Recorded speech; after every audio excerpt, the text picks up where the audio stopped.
제가 이번 주에 인상 깊게 본 기사 자료라서 하나 가져왔어요. 미국인들한테 설문조사해서 얼마 정도 있으면 편안한 은퇴가 가능할까요? 라고 질문을 했을 때 얼마라고 답변이 나왔을까요, 여러분들? 전 말씀드리면은 저는 사실 코로나 이전에 원래는 이제 미국에 가서 이제 일을 하려고 유튜브도 하고 뭐 여러 가지 일을 하려고 계획을 세워놓고 했는데 코로나 터지면서 못 갔고 코로나 이후에 알아보니까 물가가 다 올라가지고 제 계획이 다 빠그라졌습니다.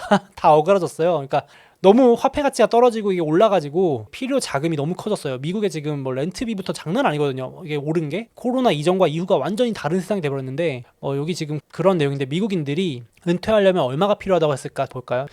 벌써 맞추신 분들이 꽤 되네요. 여기 보시면 미국인들이 은퇴하려면 한 20억 정도 있으면 된다고 했대요. 워낙 1,300원으로 환산할게요. 그냥 20억 원 정도. 그래서 제가 계산해봤는데 이분들도 똑같은 거예요. 이게 핵심이 뭐냐면 최근에 조사했을 때 20억인데 코로나 시작되기 직전에 조사했을 때는 요게 12.5억 원 정도? 그러니까 50%나 늘어난 거예요. 필요 자금이. 그러니까 이분들이 뭐 부자라서 더 늘어난 게 아니고 자금이 더 늘어난 게 아니고 물가가 너무 올랐으니까 화폐 가치가 떨어진 거잖아요. 불과 몇 년 만이죠. 5년 만에 저도 이거 똑같은 걸 체감했는데 미국인들의 매직 넘버가 50% 이상 증가했다가 이 보고서의 결론이거든요. 그래서 저 보면서 진짜 다 똑같구나. 진짜 화폐 가치 엄청 떨어졌구나. 그러니까 2020년에 은퇴하시는 분들은 한 12억 정도 있으면 은퇴할 수 있다 생각했는데 지금은 은퇴하려면 20억 원 있어야 된다니까 이게 거의 2배 수준 느낌이잖아요. 체감으로는. 근데 이제 물가도 상승했는데 기대 수명도 증가한 탓도 있대요. 그러니까 옛날에는 평균 기대 수명이 70세였다면 지금은 뭐 80세, 100세 장난 아니잖아요. 그러니까 더 오래 살아야 되니까 필요한 돈도 많은데 화폐 가치는 더 떨어지니까 필요한 돈이 뭐 계속 늘어나는 거죠. 근데 정작 이분들한테 물어봤더니 얼마나 그래서 모아놨어요 했더니 평균 저축은 88,000달러. 그러니까 1억 원 정도? 1억 원 정도 모아놓고 나 은퇴하려면 20억 정도 있어야 된다고 하니까 17배. 그러니까 내가 모아놓은 돈에 17배가 있어야 된다고 하니까 은퇴가 사실상 불가능하다는 소리죠. 다들 은퇴를 평생 못하는 그런 상황이라고 봐도 무방할 정도인데 제가 계산해봤거든요. 그러니까 20억 정도를 4% 정도 이자 주는 배당주나 예금을 하시든 채권을 사시든 간에 했을 때 한 월 660만 원? 그냥 쉽게 계산했을 때 대략 세전으로 세금 다 고려하면 복잡하니까 그러니까 한 월 600만 원, 700만 원 정도 있으면 은퇴 가능하겠구나. 패시브로 나오면 은퇴하겠구나 생각하시는 것 같아요. 근데 코로나 이전만 해도 한 400만 원 받으면 내가 은퇴할 수 있겠구나라고 생각했는데 진짜 400 받으면 됐던 삶이 지금 660까지 올라간 거죠. 이러다가 물가 더 떨어지면은 나중에는 이제 아마 월 1,000은 있어야 은퇴하겠네 이런 생각이 평범한 미국인들한테도 나올 정도로 화폐 가치가 어마어마하게 떨어지는구나라는 거를 제가 좀 느껴가지고 가져와 봤습니다. 이 기사를. 근데 한국인 분들은 어느 정도라고 하셨을까요? 여러분들 한국인들.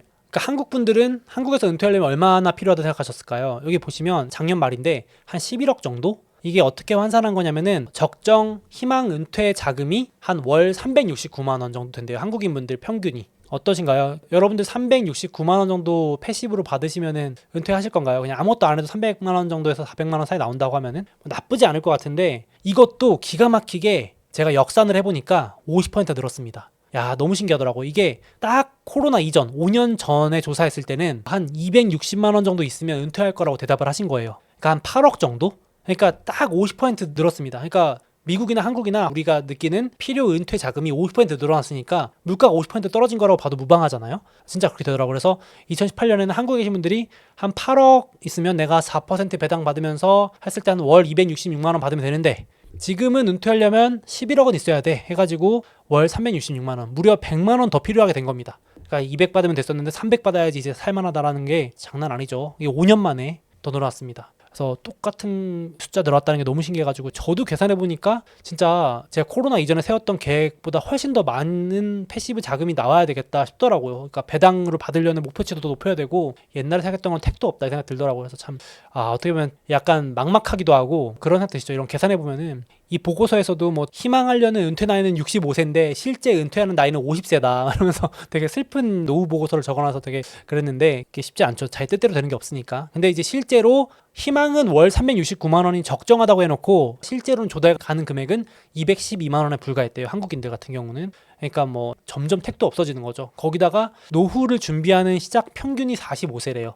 그러니까 아마 지금 제 구독자분들 중에 20대도 계시고 30대도 계신데 진짜 빨리 시작하시는 겁니다. 보통 이 보고서에 따르면 평균 노후 대비를 시작하는 나이가 45세래요. 나 이제 은퇴하고 어떻게 하지라고 생각하고 야 이제 돈 좀 모아볼까 하는 나이가 45세랍니다. 그래서 45세 이전의 시작만 하셔도 이미 대한민국에서 평균보다 앞서시는 노후 준비를 준비하시는 거 아닐까 싶은 생각이 드는데, 물론 그 이후에 시작하셔도 늦은 건 아닌데 그렇다는 거 잠깐 인상 깊어서 가져와 봤고, 마침 제가 이 얘기 또 왜 했냐면은 이번 주에 월스트리트저널에서 생활물가 폭등 관련해서 기사를 헤드라인으로 뽑아가지고 이게 엄청 주목을 받았는데, 요 기사에서 이제 뭐라 그러냐면은 마침 숫자가 또 똑같은 거예요. 5년 전 대비해서 생활물가가 50% 가까이 늘었다. 실질적으로 국민들이 체감하는 물가는 숫자로 나오는 3% 물가 이런 거 말고, 그래서 이 정도의 물품을 살 수 있었던 게 100불이었는데 지금 5년 뒤에 마트 가보면 10개의 품목을 줄여야지만 살 수 있다. 같은 돈으로. 그러니까 진짜 많이 줄어든 거죠. 그래가지고 요것도 주목받았는데,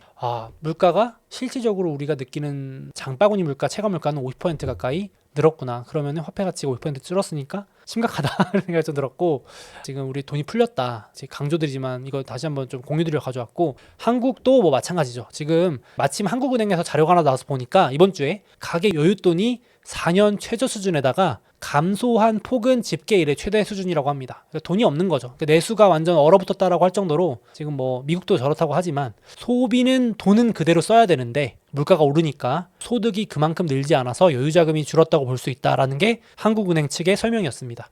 그래서 참 지금 여기도 나와 있지만 물가 상승률을 우리의 소득이 못 따라간다. 즉 근로소득만큼으로 우리가 인플레에 대비할 수 없다. 다시 한번 느꼈고, 그래서 우리가 인플레를 해지할 수 있는 자산에 부지런히 투자를 해야 된다라는 게 제 생각입니다. 그리고 또 이 자료도 이렇게 단톡방, 카톡방 같은 데 많이 돌던데요. 이제 10년 전에 1억이었을 때 지금의 이제 현금도 똑같이 1억이지만 화폐 가치는 이렇지만은 애플이나 엔비디아 같은 주식이나 뭐 코인이나 삼성전자나 금이나 한국의 아파트 샀을 때 어떻게 되냐라는 건데, 이렇게 보면 못 느끼지만 이렇게 보면 화폐 가치가 엄청 떨어졌다는 걸 전 느낄 수 있었거든요. 그래서 이게 조금씩 갈 때는 모르는데 10년 지나고 나서 뒤를 돌아보면은 야, 내가 10년 전에 뭘 샀더라면 이러잖아요. 근데 그게 사실은 화폐 구매력도 떨어졌고 한 게 아닐까. 그래서 뭐 S&P 500도 제가 궁금해서 그냥 10년 전하고 계산해 보니까 1억을 넣어놨으면 2.8억 정도 돼 있고, 나스닥은 한 5억 정도 돼 있더라고요. 1억에서 5억 정도 돼 있습니다. 오늘 기준으로 10년 정도 봤을 때. 그러니까 이게 우리가 지금 앞에서 계속 보여드렸지만 물가가 상승하면서 우리 화폐 가치 떨어지는데 소득으로는 절대 못 따라간다. 진짜 뭐 상위 1% 나는 고소득자인데 하시면 상관없겠지만은 일반적인 소득으로는 절대 못 따라가지 않을까라는 생각이어가지고, 우량 자산, 특히 인플레를 해지할 수 있는, 우상향할 수 있는 자산, 여러 자산에 배분을 하시는 게, 부지런히 근로소득 번 거를 피땀 흘려서 번 돈을 여기 이런 데 분산하시는 게 핵심 아닐까 싶습니다. 또 여기서 10년 뒤에 제가 이걸 소개하면 또 이거 같은 얘기를 하겠죠. 2024년이 아니라 2034년에 제가 유튜브에서 여러분 10년 전에 이걸 사놨으면 이렇게 됐습니다라고 하면은 또 이제 그때 놀라실 텐데, 그걸 반복하지 않기 위해서 저도 이제 제 연금 계좌나 장기 투자 계좌에다가 진짜 없다 생각하고 할 수 있는 돈으로 넣어놓고 분산을 하려고 노력을 합니다. 그래서 같이 이렇게 해서 저희 10년 지나서 구독자분들하고 같이 이 얘기를 할 수 있었으면 좋겠습니다. 저도 이제 미국 주식한 지 거의 10년 다 돼가는데, 그냥 그때 제가 시작할 때 안 팔았으면 되는데라는 걸 뭐 하는데, 이게 아무 의미 없는 소리잖아요 사실은. 그래서 지금이라도 10년 뒤에 후회하지 않기 위해서 그냥 묻어놓는다 생각을 하고 좀 투자 열심히 하고 있습니다. 간만에 생각이 들어서 가져와 봤고, 또 특히 지금 인플레라 그래서 유가부터 금, 은, 코인도 오르고 뭐 안 오르는 게 없죠. 나스닥도 오르지만 진짜 현금 빼고 다 오르는 그런 장세긴 합니다. 그래서 현금 가치 하락하고 있는 장세에서 대응을 같이 잘 해나갔으면 좋겠습니다. 그래서 역시 대표적으로 저는 이제 아무래도 미국의 종합 주가지수 나스닥과 S&P 500을 제일 저는 좋아하는 편이고, 스트레스 안 받고 우상향할 수 있으니까, 혹은 조금 더 욕심 내신다면 우량주 조합으로 모아 가신다 생각하시면 단기 조정 올까요? 이런 거에 별로 흔들리지 않으실 수 있을 것 같습니다. 샀다 팔았다 하는 것보다 지나고 나면 가만히 놔두신 분들의 수익률이 압도적으로 높습니다. 지나고 보면 정말 타고난 트레이더가 아닌 이상. 그래서 좀 그렇게 말씀드리고 싶고요. 그래서 편안한 은퇴를 같이 하기 위해서 우량자산 투자한다는 생각으로 같이 투자를 해나갔으면 좋겠습니다. 자, 다음으로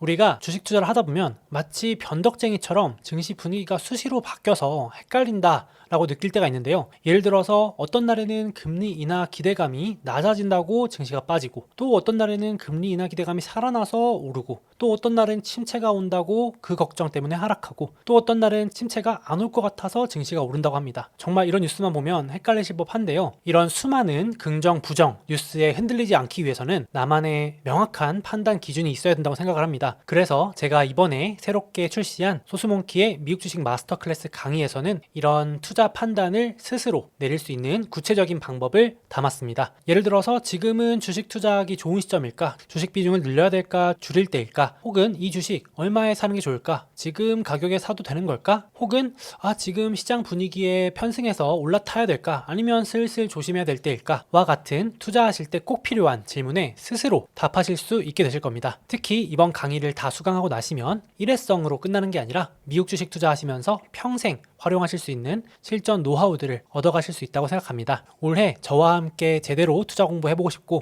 성과를 좀 더 높여보고 싶다 하시는 분들께서는 댓글과 더보기에 소몽의 마스터 클래스 링크 한번 참고해보시면 좋을 것 같습니다.